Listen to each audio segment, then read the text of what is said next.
दोस्तों, दुनिया भर में लगभग 38 करोड़ टन प्लास्टिक हर साल प्रोड्यूस किया जाता है, जो हमारे लंच बॉक्स से लेकर पीवीसी पाइप्स में इस्तेमाल किया जाता है। लेकिन जहां आज हमें प्लास्टिक के फ़ायदे पता है, भाई इसके नुकसान से भी हम वाकिफ़ हैं। हम जानते हैं कि आज किस तरह प्लास्टिक हमारे पर्यावरण के लिए एक बहुत ही बड़ी समस्या बन गई है। इसीलिए हमें रिसाइकलिंग के बारे में सिखाया जाता है। लेकिन क्या आप जानते हैं कि आखिर कैसे एक प्लास्टिक रिसाइकिल प्लांट में इस प्लास्टिक को रिसाइकिल किया जाता है?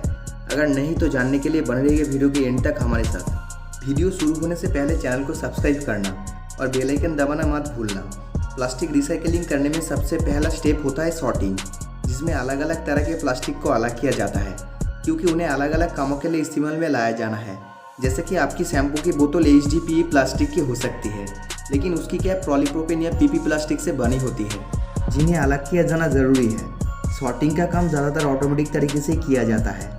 सबसे पहले सभी कलेक्टेड प्लास्टिक को लंबी लंबी कन्वेयर बेल्ट्स की मदद से एक रोटेटिंग सिम में डाला जाता है। इस रोटेटर में अलग अलग होल्स बने हुए हैं, ऐसा इसीलिए ताकि छोटे प्लास्टिक के पीसेस इससे अलग हो सके और नीचे गिर जाए। जो प्लास्टिक ड्रम्स के अंदर बच जाता है उसे फिर आगे 2 और ड्रम्स में भेज दिया जाता है, जहाँ से फिल्टर होने के बाद 5 अलग अलग साइज वाली प्लास्टिक स्ट्रीम बन जाती है। इसके बाद इस वेस्ट को एक एयर सेपरेटर में भेजा जाता है, जिससे पास होने पर वजन में हल्के प्लास्टिक के पीसेस बाहरी प्लास्टिक से अलग निकाल लिए जाते हैं। प्लास्टिक रिसाइकल में आधा काम तो सिर्फ सॉर्टिंग का ही है। जितना ज़्यादा प्लास्टिक सॉर्टेड होगा, उतना ही ज़्यादा हाई क्वालिटी के प्रोडक्ट आप उससे बना पाएंगे।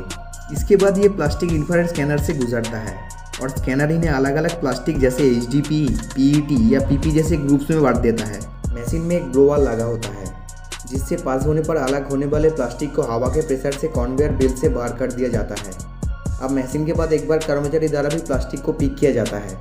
जो प्लास्टिक सही होता है उसे कन्वेयर बेल्ट पर ही रहने दिया जाता है, और खराब प्लास्टिक या फिर प्लास्टिक के साथ आए वुड पीसेस हो या पुराने जूतों जैसा कचरा वर्कर्स अलग हटा देती है। जितना प्लास्टिक फैक्ट्री के अंदर आती है उसमें से 33% को बाहर काट दिया जाता है। इस प्लास्टिक और बाकी वेस्ट को फेंकने की बजाय पावर प्लांट में भेजा जाता है, जहाँ उन्हें जलाकर बिजली बनाई जाती है। फैक्ट्री में बचे सभी प्लास्टिक को फिर एक प्रेसिंग मशीन में डालकर प्रेस किया जाता है। इसकी बड़ी बड़ी बेल्स बनाई जाती है। अब यह PP, PET और HDPE प्लास्टिक के अलग अलग बेल्स बनकर तैयार है, जो 94 से 98% तक प्योर प्लास्टिक है। इसके बाद इन्हें अलग अलग प्लास्टिक प्लांट्स में भेजा जाएगा। HDPE प्लास्टिक का इस्तेमाल पाइप्स और प्लेट्स बनाने के लिए किया जाएगा, जबकि PP प्लास्टिक से फ्लावर पॉट्स या बकेट और बाथरूम का बाकी सामान बनाया जा सकता है। PET प्लास्टिक का इस्तेमाल फैब्रिक बनाने में होता है, जिससे कपड़े बनाए जाते हैं। आपकी चेयर्स, टेबल्स और बाकी प्लास्टिक फर्नीचर भी PET से ही बनती है। प्लास्टिक को रिसाइकिल करने के लिए HDPE प्लास्टिक को एक श्रेडर में डाला जा रहा है, जो इस प्लास्टिक को छोटे छोटे पीसेस में तोड़ देगा। लेकिन इससे पहले इन्हें अच्छे से वॉश किया जाएगा, ताकि इन पर लगे ऑयल या डार्ट को हटाया जा सके। आखिर में श्रेडर से सेड होने के बाद आपके पास एक कलरफुल पैलेट तैयार हो जाता है। इन कलरफुल पैलेट्स को ऐसे ही इस्तेमाल नहीं किया जा सकता। इन्हें कलर्स के हिसाब से अलग अलग करना ज़रूरी है, और ज़्यादातर कंपनी सिर्फ व्हाइट पैलेट्स को ही प्रेफर करती है।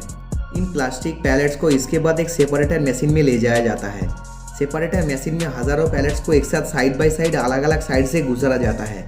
पहले स्लाइड से गुजरते हुए LED लाइट्स इन पैलेट्स पर पड़ती है, जिससे इनका रंग उभरने लगता है, और मशीन के स्कैनर्स इन पैलेट्स को कलर के लिए स्कैन करती है।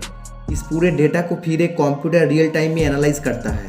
यही कंप्यूटर एक दूसरे पैनल को भी कंट्रोल करता है, जिसमें 60 से ज़्यादा एयर नोजल्स लगे होते हैं। यही एयर नोजल्स एक एयर ब्लास्ट की मदद से अनवांटेड कलर वाली प्लास्टिक पैलेट्स को बाहर कर देते हैं, और सिर्फ व्हाइट प्लास्टिक पैलेट्स ही बचते हैं। इस मशीन को आप बाकी कलर्स के लिए भी डिज़ाइन कर सकते हैं।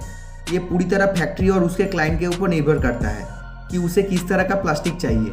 इस मशीन में कुल 5 साइड होती है। पहले 2 साइड पर यह प्रोसेस शुरुआती दौर पर होने के बाद इन्हें अगली 2 साइड से गुजारा जाता है। अब तक कि इतना मटेरियल हो चुका होता है कि अब 2 के बजाय आखिर में एक ही स्लाइड से इसे गुजारा जाता है, और 3 बार फिल्टर होने के बाद अब ये colourless white pellets next step के लिए तैयार है। हर घंटे में ये मशीन 800 किलो प्लास्टिक पैलेट्स को सेपरेटिव कर देती है, जो 99% तक प्योर होते हैं।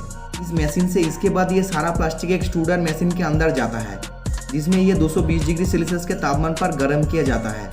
गर्म होने से सारा प्लास्टिक पिघलकर एक हो जाता है, और यहाँ से इसे एक फिल्टर मशीन से गुजारा जाता है। फिल्टर से बाहर आने के बाद ये प्लास्टिक पूरी तरह से प्यूरिफाई हो चुका है। इस लिक्विड प्लास्टिक को फिर ठंडा किया जाता है और इसके ग्रैनुअल्स बना दिए जाते हैं। अब ये प्लास्टिक पूरी तरह से यूज़ किया जा सकता है। इन ग्रैनुअल्स को बहुत से प्लास्टिक कंपनीज खरीद लेती है, जहाँ जाने के बाद इनसे मैन्युफैक्चरिंग शुरू हो जाती है। यहाँ पर हम HDPE की बोतल मैन्युफैक्चरिंग की तरफ नज़र डालते हैं। प्लास्टिक के इन ग्रैनुअल्स को सबसे पहले एक नोजल मेल्टिंग के लिए खींच लेती है और फिर उन्हें एक मशीन में मेल्ट किया जाता है। मेल्ट होने के बाद उस प्लास्टिक में हवा ब्लो करके बोतल्स को अपनी शेप मिलने लगती है और फिर बोतल्स को ठंडा कर लिया जाता है। आगे जाकर एक ऑटोमेटिक मशीन इन बोतल्स को स्कैन करती है और बोतल्स के एक्स्ट्रा प्लास्टिक को काट कर अलग कर देती है। ये काटा हुआ प्लास्टिक फिर से यूज़ में लाया जाएगा। अब बारी है इनके ऊपर कैप लगाने की, जो इसी तरह से रिसाइकिल हुए PP प्लास्टिक से बनाई गई है। तो इसी तरह से प्लास्टिक को रिसाइकिल कर लिया जाता है। लेकिन हैरानी की बात यह है कि जहाँ दुनिया में 38 करोड़ टन प्लास्टिक हर साल प्रोड्यूस की जाती है, लेकिन उसमें से 30 से 40 लाख टन ही एक्चुअली रिसाइकिलिंग की जाती है, जो 90% से भी थोड़ा कम है। इन्हीं सब कारणों की वजह से इस वक्त हमारे पर्यावरण पर बुरा असर पड़ती है और दुनिया भर में प्लास्टिक को इस्तेमाल कम करने से लेकर उससे ज़्यादा से ज़्यादा घर से ही अलग अलग डस्टबिन में सेपरेट करते हुए भेजने की गुजारिश आए दिन लोग एक दूसरे से करते रहते हैं। आप किस तरह से अपने घर में प्लास्टिक को इस्तेमाल करते हैं, ये आपने अभी तक नहीं किया है तो आप आगे कैसे सुनिश्चित करेंगे कि प्लास्टिक कम से कम इस्तेमाल हो? आपकी राय कमेंट में हमें ज़रूर बताएं। आपको ये वीडियो पसंद आया हो तो वीडियो को लाइक करें और ज़्यादा से ज़्यादा चैनल को सब्सक्राइब करना ना भूलें।